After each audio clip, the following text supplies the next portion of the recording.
the reality test. Right now, as you're watching this, you believe you're real. You believe you have memories, a childhood, parents, friends, a history that stretches back years, maybe decades. You believe the universe began 13.8 billion years ago in a violent explosion we call the Big Bang. You believe stars formed, planets coalesced, life evolved, and eventually somehow you came into existence. But what if none of that is true?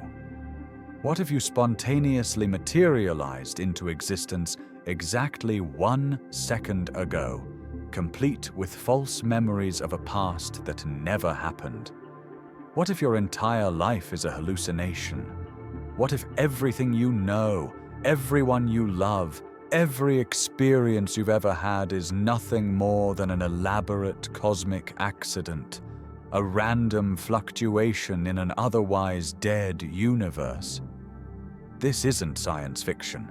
This is a legitimate scientific paradox that's been haunting physicists for over a century.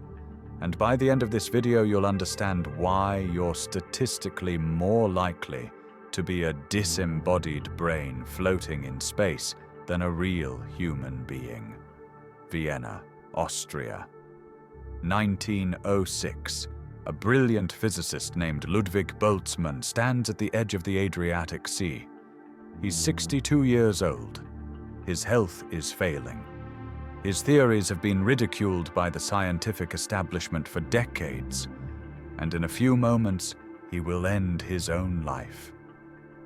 Boltzmann couldn't have known that his work would eventually revolutionize our understanding of reality. He couldn't have known that his equations would become fundamental to modern physics. And he certainly couldn't have known that his ideas would give birth to one of the most disturbing paradoxes in all of science. But before we get to the paradox that bears his name, we need to understand what drove him to the edge, both intellectually and psychologically. Because the same logic that explained disorder in the universe would eventually suggest something impossible, that you might not actually exist. Watch this glass shatter. Now, I want you to imagine something. Imagine that glass spontaneously reassembling itself, every shard flying backward through the air, clicking perfectly back into place until the glass is whole again. You've never seen this happen. You will never see this happen. This is the second law of thermodynamics in action. It states that entropy, the measure of disorder in a system, can only increase or stay the same. It can never decrease. Broken glass doesn't reassemble. Coffee doesn't unmix from cream. Eggs don't unscramble. The universe moves in one direction, toward chaos, toward disorder, toward maximum entropy. This law is absolute. It's been tested millions of times. It has never failed, except Boltzmann realized something that everyone else missed. The second law isn't actually absolute. It's statistical. Let me explain what that means. When you shatter a glass, the atoms don't lose the ability to reassemble. It's just that there are trillions upon trillions of ways for those atoms to be disordered, and only one way for them to be a perfect glass. The probability of random atomic motion reassembling the glass is so microscopically small that it effectively never happens in any time scale we can observe. But effectively never isn't the same as impossible. In an infinite universe, given infinite time, anything that isn't absolutely impossible becomes inevitable. Even the impossible becomes possible. Glass will eventually reassemble. Coffee will unmix, and order will spontaneously emerge from chaos. This is where Boltzmann's genius turned into a nightmare. In 1931, decades after Boltzmann's death, astronomer Arthur Eddington was reviewing Boltzmann's work. when he realized something horrifying.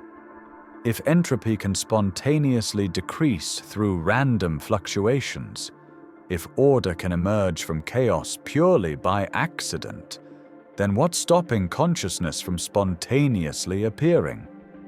Think about it. You're a collection of atoms arranged in a specific way. Your brain is a physical structure, neurons, synapses, and electrochemical signals. In principle, those atoms could randomly assemble in the right configuration. Not gradually, not through evolution, just instantly. A fully formed brain, floating in the void of space, complete with memories, thoughts, and the unshakable belief that it's real. This is what modern physicists call a Boltzmann brain. And here's where the paradox gets truly disturbing. In a universe heading toward heat death, toward maximum entropy, small fluctuations are exponentially more likely than large ones. Creating a single brain with false memories is vastly more probable than creating an entire universe with 13.8 billion years of actual history. Think of it like this. If you shake a box of Scrabble letters, what's more likely? That they randomly form the word hello, or that they form the entire collected works of Shakespeare? A brain is hello. The universe is Shakespeare. Physicists Andreas Albrecht and Lorenzo Sorbo calculated the numbers in 2004. Their conclusion was mathematically undeniable. If we live in an infinitely old universe approaching thermal equilibrium, then for every real human brain that evolved through billions of years of cosmic history, there would be countless trillions of Boltzmann brains with fake memories. And that means, statistically speaking, you are more likely to be a Boltzmann brain than a real person. Let's say you want to prove you're not a Boltzmann brain. What would you do? You might look at your hands, you might check your memories, you might call a friend, touch a wall, feel the solidity of the world around you. But here's the problem. A Boltzmann brain would do exactly the same thing, because a Boltzmann brain doesn't know it's a Boltzmann brain. It comes with a complete set of coherent sensory experiences and memories. It would look at its hands, or rather, it would believe it's looking at hands. It would feel the wall. It would remember its childhood. All of it would be an illusion. A hallucination generated by the random configuration of particles that happened to assemble into a conscious mind. You could try to verify your memories, but every piece of evidence you find, every photo, every document, every person who corroborates your past, could also be part of the hallucination. Even the laws of physics you'd use to reason about this problem could be false memories implanted in your brain at the moment of their spontaneous creation. The thermodynamics supporting the Boltzmann brain hypothesis? Fabricated. The cosmology? Imaginary. The Big Bang? A lie your brain tells itself. This is what physicist Sean Carroll calls cognitively unstable. The Boltzmann brain hypothesis cannot simultaneously be true and justifiably believed. If you accept that you're a Boltzmann brain, you must also accept that all the science and reasoning that led you to that conclusion is fabricated. The theory collapses into itself. But here's what makes this truly nightmarish. The fact that the hypothesis is cognitively unstable doesn't mean it's false. It just means you can never know. So where does this leave us?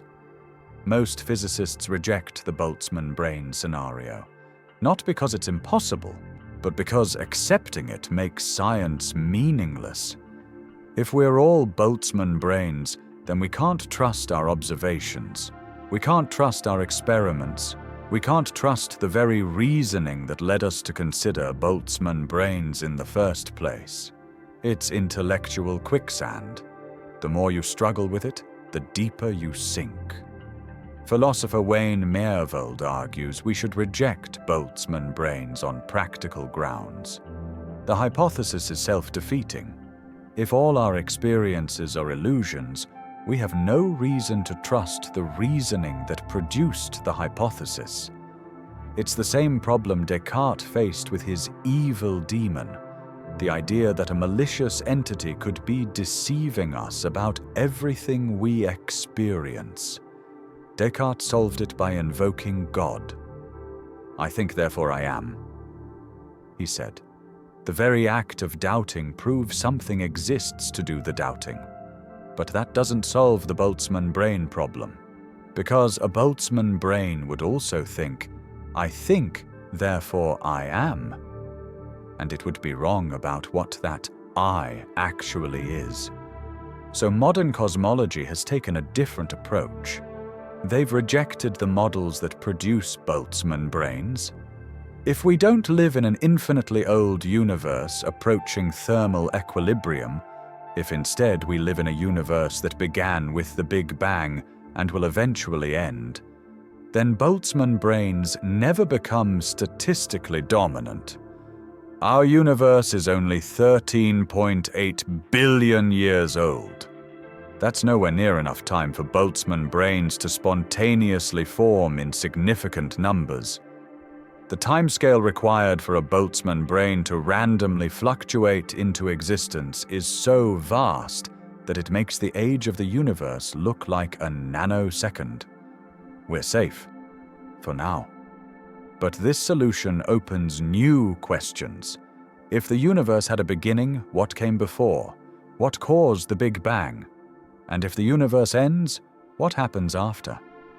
Some cosmologists propose the multiverse, infinite parallel universes, each with different laws of physics. In this scenario, we happen to be in a universe where evolution produced real brains before Boltzmann brains could dominate. Others suggest that dark energy, the mysterious force accelerating cosmic expansion, might prevent the universe from ever reaching thermal equilibrium. The universe could expand forever, continuously creating new space faster than Boltzmann brains can form. But these are theoretical patches on a deeper wound. The Boltzmann brain paradox reveals something profound about the limits of science. It shows us that statistical mechanics, when pushed to its logical extreme, produces absurdities. It demonstrates that our models of reality contain hidden contradictions. And it forces us to confront an uncomfortable truth. We cannot prove we're real. Not with absolute certainty, not with mathematics, not with logic. All we have is probability. And probability in an infinite universe becomes meaningless. So we make a choice. We choose to believe we're real, not because we can prove it, but because the alternative makes knowledge impossible. This is the existential gamble at the heart of consciousness. Every time you trust your memories, every time you believe your senses, every time you accept that the world existed before you were born, you're making an assumption you cannot verify. You're taking a leap of faith. But here's what makes this beautiful rather than terrifying. The fact that we can even conceive of Boltzmann brains, that we can follow the logic to its disturbing conclusion, that we can identify the paradox and work to resolve it. All of this suggests something remarkable about consciousness. We are pattern-recognizing machines capable of questioning our own existence. We can step outside our experiences and examine them critically. We can doubt everything, including doubt itself. That recursive self-awareness, that capacity for radical skepticism, might be the most distinctive feature of consciousness. Whether we're products of evolution or random fluctuations, we possess something extraordinary, the ability to ask, "Am I real?" And in asking that question, we demonstrate something no mere collection of randomly assembled atoms should be able to do. We show coherence, continuity, purpose. Boltzmann brains, if they exist, are cosmic accidents. They appear and disappear without meaning, without connection, without progress. But you're watching this video. You understood the argument. You followed the logic through its twists and turns. You're experiencing something that builds on previous moments, that connects to a broader narrative of your life. That consistency, that temporal depth, that narrative coherence, those are the fingerprints of reality.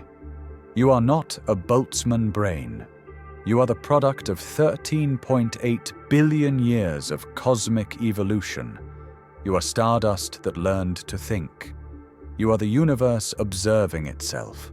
Your memories are real. Your experiences matter.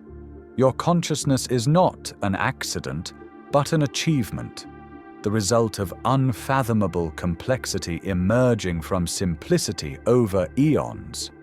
The Boltzmann brain paradox isn't really about whether you're real. It's about the limits of statistical reasoning when applied to consciousness. It's about the dangers of taking mathematical models too literally. It's about remembering that some questions can't be answered with equations alone. Physics can tell us how the universe works, but only you can tell yourself what it means to exist within it. So when you close this video and return to your life, remember what we've discovered here. Not that you might be a hallucination, but that you have the cognitive power to seriously consider that possibility and still function. That's not a weakness. That's the ultimate expression of human consciousness. We can question everything, including ourselves, and still move forward. We can stare into the void of uncertainty and create meaning anyway. We can acknowledge that we might be Boltzmann brains and then live as if we're not. Because living as if we're real is the only way to be human. The universe gave you consciousness. What you do with it is up to you. If this exploration into the nature of existence changed how you see reality, hit that subscribe button and join others who aren't afraid to question everything. Drop a comment and tell me, do you think you're real? Or are we all just Boltzmann brains having this conversation with ourselves?